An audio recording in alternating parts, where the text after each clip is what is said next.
Guys, എല്ലാവർക്കും സുഖമല്ലേ? ചക്ക സീസൺ ആവുമ്പോൾ ഞങ്ങളുടെ അമ്പലത്തിലെ തിരുമേനി പഴുത്ത ചക്ക വെച്ചിട്ട് ഞങ്ങൾക്കൊക്കെ ഒരു റെസിപ്പി ഉണ്ടാക്കി തരാറുണ്ട് കേട്ടോ.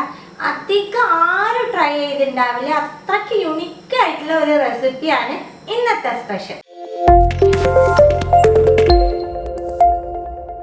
3/4 കപ്പ് ഫൈൻ അരിപ്പൊടി എടുത്തിട്ട് ഇതൊന്ന് ചൂടാക്കി എടുക്കാം. കളർ മാറണ്ട കേട്ടോ, പൊടി ഒന്ന് ചൂടായാൽ മാത്രം മതി. ചൂടാക്കിയ അരിപ്പൊടി ബൗളിലേക്ക് ഇടുന്നുണ്ട്.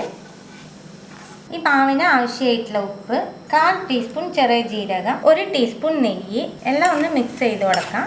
ഈ റെസിപ്പി അധികം ആരും കഴിച്ചിട്ടുണ്ടാവില്ല എന്ന് പറയാൻ കാരണം ഞാൻ തിരുമേനി ഉണ്ടാക്കി മാത്രമേ ഇത് കണ്ടിട്ടുള്ളൂ, കഴിച്ചിട്ടുള്ളൂ കേട്ടോ. വേറെ എവിടെയും ഞാൻ ഇങ്ങനത്തെ ഒരു റെസിപ്പി കണ്ടിട്ടില്ല. തിളച്ച വെള്ളം ചേർത്ത് സോഫ്റ്റ് ആയിട്ടുള്ള ഒരു ഡോ ആക്കി എടുക്കാം. മാവ് നമ്മൾ ഒന്ന് കുഴച്ചെടുത്തിട്ടുണ്ട്. കൈ വെച്ച് കുഴക്കാൻ പാകത്തിന് ഒന്ന് തണുക്കട്ടെ, എന്നിട്ട് ഒന്നും കൂടി സോഫ്റ്റ് ആയിട്ട് കുഴച്ചെടുക്കാം. കൈ വെച്ച് കുഴക്കാൻ പാകത്തിനായിട്ട് ഒരുപാട് തണുത്തതിന് ശേഷം കുഴക്കേണ്ട കേട്ടോ, അപ്പം മാവ് സോഫ്റ്റായി കിട്ടില്ല. കുറേശ്ശെ ചൂടുള്ളപ്പോൾ തന്നെ കുഴക്കണം, എന്നാലേ നല്ല സോഫ്റ്റ് ആക്കി നമുക്ക് എടുക്കാൻ പറ്റുള്ളൂ. ഇത് അടച്ച് വെച്ചിട്ട് ഒരു ഫില്ലിങ് റെഡിയാക്കാം. പാനിലേക്ക് 2 ടീസ്പൂൺ നെയ്യ് ചേർക്കുന്നുണ്ട്. 1/4 കപ്പ് ശർക്കര ചേർത്ത് കൊടുക്കാം. നെയ്യിലൊന്ന് അലിയിച്ചെടുക്കണം ഈ ശർക്കര നല്ലോണം അലിഞ്ഞതിന് ശേഷം 10 ചുള നല്ല പഴുത്ത ചക്കയാണ് ചേർക്കണത്. ഈ വിഭവം ഉണ്ടാക്കാനായിട്ട് നല്ല പഴുത്ത ചക്ക തന്നെ നോക്കി എടുത്തോളൂ കേട്ടോ, എന്നാലേ നല്ല സ്വാദ് ഉണ്ടാവുള്ളൂ. ചക്ക ഒന്ന് ശർക്കരയിൽ ഒന്ന് വേവട്ടെ. ചക്ക നല്ലോണം വെന്തതിന് ശേഷം ഇതിലേക്ക് 1/2 കപ്പ് ചിരകിയ നാളികേരം ചേർത്തിട്ട് ഒരു നുള്ളു ഉപ്പ് ചേർക്കാം. 1 ടീസ്പൂൺ ഏലക്കപ്പൊടി എല്ലാം കൂടി ഒന്ന് നല്ലോണം മിക്സ് ചെയ്ത് ഡ്രൈ ആക്കി എടുക്കാം. മിക്സ് നല്ലോണം ഡ്രൈ ആയി ഫ്ലെയിം ഓഫ് ആക്കിയിട്ട് ഒന്ന് തണുക്കട്ടെ. ഫില്ലിങ് നല്ലോണം തണുത്തുണ്ട് കേട്ടോ. മാവ് നോക്കാം, ഒന്നും കൂടി ഒന്ന് കുഴക്കാം, അപ്പോൾ ഒന്ന് സോഫ്റ്റ് ആയി കിട്ടും. ഇനി ഇത് ചെറിയ ചെറിയ ബോൾസ് ആക്കുന്നുണ്ട്. ഇതുപോലെ എല്ലാം ബോൾസ് ആക്കി എടുക്കാം. ഇനി എല്ലാ ബോൾസിലും നമുക്ക് ഫില്ലിങ് വെച്ച് കൊടുക്കാം.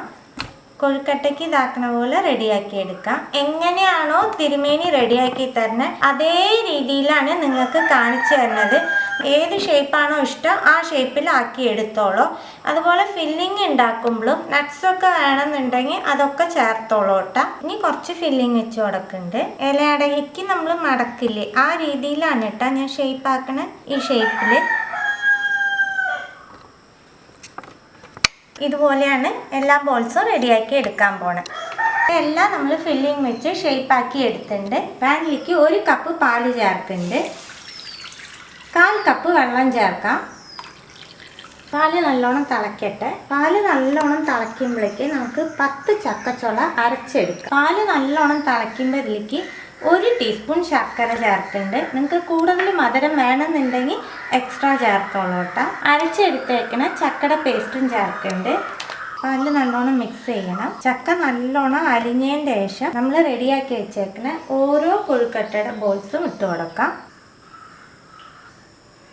ഇപ്പം ഇളക്കിയ ഒന്നും വേണ്ട കേട്ടോ, ഒരു 2 മിനിറ്റ് ഇതിങ്ങനെ തിളക്കട്ടെ, അതിൻ്റെ ശേഷം മറിച്ചിട്ട് കൊടുത്താൽ മതി. നമ്മൾ കുക്ക് ചെയ്യാൻ തുടങ്ങിയിട്ട് 2 മിനിറ്റ് കഴിഞ്ഞു കേട്ടോ. വയ്ക്കാൻ തുടങ്ങുമ്പോൾ 1 മിനിറ്റോ 2 മിനിറ്റോ കഴിയുമ്പോൾ ഒന്ന് ഇളക്കി കൊടുത്തോളൂ കേട്ടോ. പെട്ടെന്ന് വെന്തും കിട്ടും, ഇതുപോലെ കട്ടിയായിട്ട് കിട്ടും കേട്ടോ. കുറച്ച് ചക്ക നുറുക്കിയത് ഇട്ട് കൊടുക്കുന്നുണ്ട്. 1/2 ടീസ്പൂൺ ഏലക്കപ്പൊടി, 1 ടീസ്പൂൺ നെയ്യ് എല്ലാം കൂടി ഒന്ന് മിക്സ് ചെയ്യാം. ഇത്രയേ ഉള്ളൂ കേട്ടോ. സിമ്പിളായിട്ട് നല്ല വെറൈറ്റി ടേസ്റ്റിൽ ഒരു റെസിപ്പി ചക്ക വെച്ചിട്ട് നമുക്ക് റെഡിയാക്കാൻ പറ്റും. ഇത് കഴിക്കുമ്പോൾ ഈ പാലോടുകൂടി മുറിച്ചെടുത്ത് കഴിക്കണം, അതാണ് ഈ റെസിപ്പിയുടെ ശരിക്കുള്ള സ്വാദ്. നിങ്ങളെല്ലാവരും ട്രൈ ചെയ്ത് നോക്കുക. ട്രൈ ചെയ്താൽ നിങ്ങൾ ഉറപ്പായിട്ട് കമൻറ്റിൽ എഴുതും അത്രയ്ക്ക് സ്വാദ് ഉണ്ടായിരുന്നു എന്നുള്ളത്. ട്രൈ ചെയ്ത് നിങ്ങളുടെ ഫീഡ്ബാക്കൊക്കെ അറിയിക്കുക. പുതിയ റെസിപ്പി ആയിട്ട് അടുത്ത വീഡിയോയിൽ കാണാം. See you, by.